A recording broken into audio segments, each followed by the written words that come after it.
Continuação do capítulo 2. 3 pedidos para nós mesmos. Pedimos que Deus perdoe as nossas dívidas, como também temos perdoado os nossos devedores. Se uma pessoa é altamente prejudicada por seus irmãos e irmãs e não consegue perdoar suas ofensas, não está qualificada para pedir a Deus que perdoe suas dívidas. Aquele cujo coração é tão estreito que sempre nota como as pessoas o têm ferido e ofendido, é incapaz de fazer essa oração diante de Deus. Precisamos ter um coração perdoador antes de virmos à presença do Pai com ousadia, pedindo-lhe que perdoe as nossas dívidas, assim como nós perdoamos os nossos devedores. Não podemos pedir a Deus que perdoe nossas dívidas se não temos perdoado as dívidas dos outros. Como podemos abrir a boca para pedir o perdão de Deus, a menos que primeiro tenhamos perdoado os nossos devedores?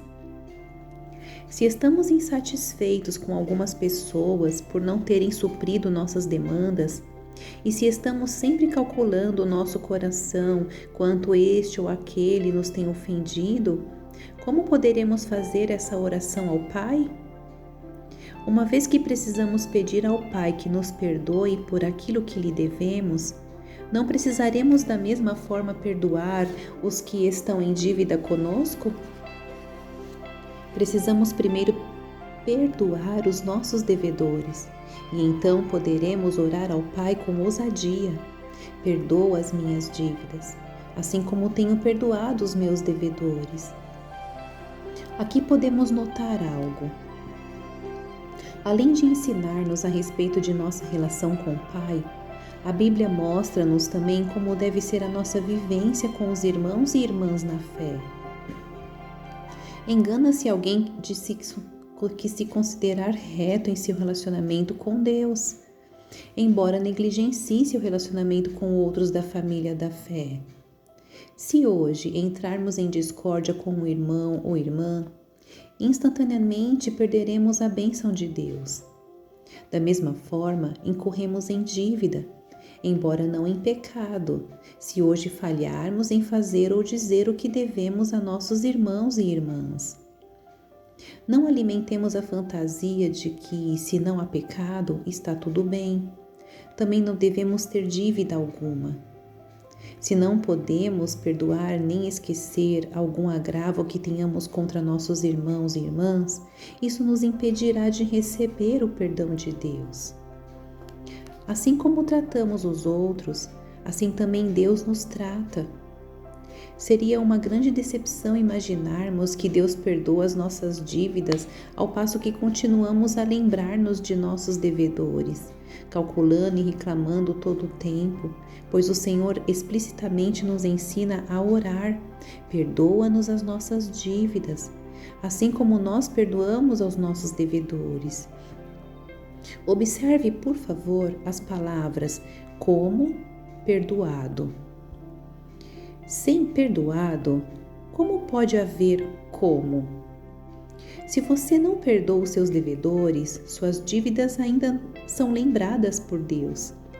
No caso de você ter perdoado os seus devedores com o coração e ter permitido que essas dívidas fossem completamente retiradas, como se nada houvesse, então pode vir a Deus com ousadia dizendo: perdoa as minhas dívidas, assim como tenho perdoado aos meus devedores.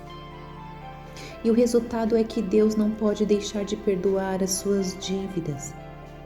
Cumpramos alegremente nosso dever de perdoar aos nossos devedores, para que não tenhamos falta de perdão diante de Deus. E o terceiro pedido? Não nos deixes cair em tentação, mas livra-nos do mal. O primeiro pedido referia-se à nossa necessidade física. O segundo, ao nosso relacionamento com os demais membros do corpo de Cristo. O pedido final fala de nossa relação com Satanás. Não nos deixes cair em tentação é o lado negativo e livra-nos do mal, o positivo. Enquanto vivemos na terra para Deus, com um forte desejo no coração por seu nome, seu reino e sua vontade, Por um lado, teremos necessidades físicas pelas quais precisamos ir a Deus a fim de receber o pão de cada dia.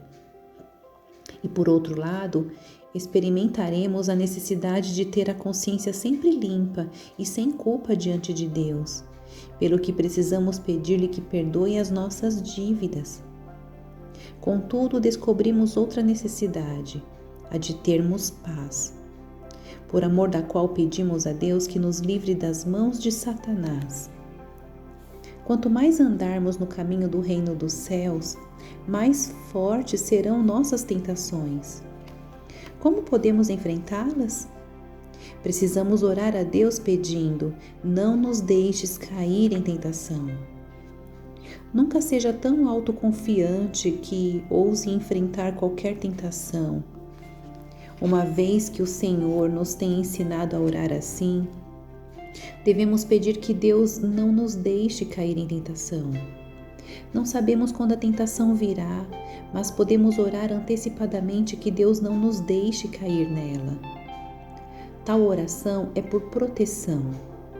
Em vez de esperar diariamente que a tentação venha, devemos orar diariamente para que o Senhor não nos deixe cair nela. Somente o que o Senhor permite pode vir a nós, mas o que Ele não permite, pedimos que não nos deixe acontecer. De outro modo, estaríamos tão ocupados em lutar contra a tentação do alvorecer até o escurecer, que não teríamos tempo para fazer qualquer outra coisa. Precisamos pedir ao Senhor que não nos deixe ir na direção da tentação, para que não encontremos aqueles que não devemos, nem nos deparemos com as coisas que não deveriam nos acontecer. Esse é um tipo de oração protetora.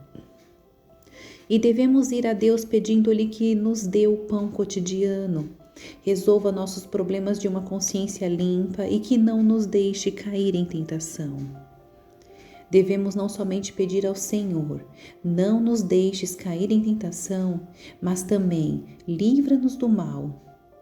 Esse último é um pedido positivo. Não importa em que área Satanás atue, quer se relacione ao pão de cada dia, à nossa consciência ou a qualquer outra tentação que lance contra nós. Nossa oração ao Senhor deve ser para que Ele nos livre do maligno. Em outras palavras, não esperamos cair na mão do maligno em coisa alguma. Lendo Mateus 8 e 9, podemos perceber que Satanás tem domínio sobre mais coisas do que imaginamos. Com respeito ao corpo humano, sua mão pode consistir em uma febre alta. Com respeito ao mar, uma repentina tempestade.